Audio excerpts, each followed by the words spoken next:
अस्सलामु अलैकुम वरहमतुल्लाहि वबरकातुहू।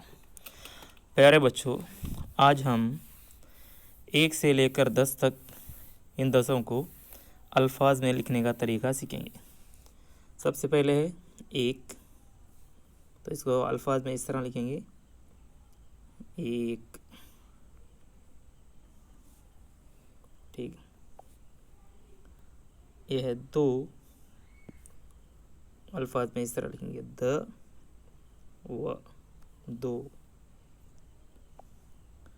यह है 3, अल्फाज में इस तरह लिखेंगे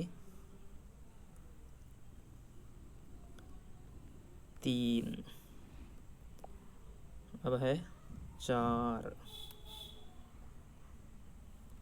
जीम अलिफ चा र 4। ये है 5,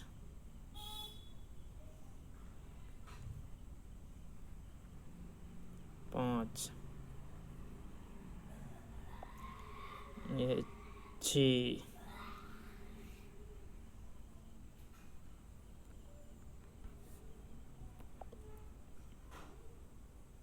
7,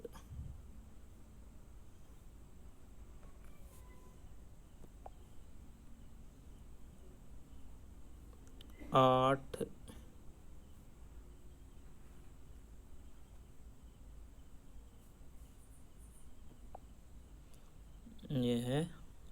9,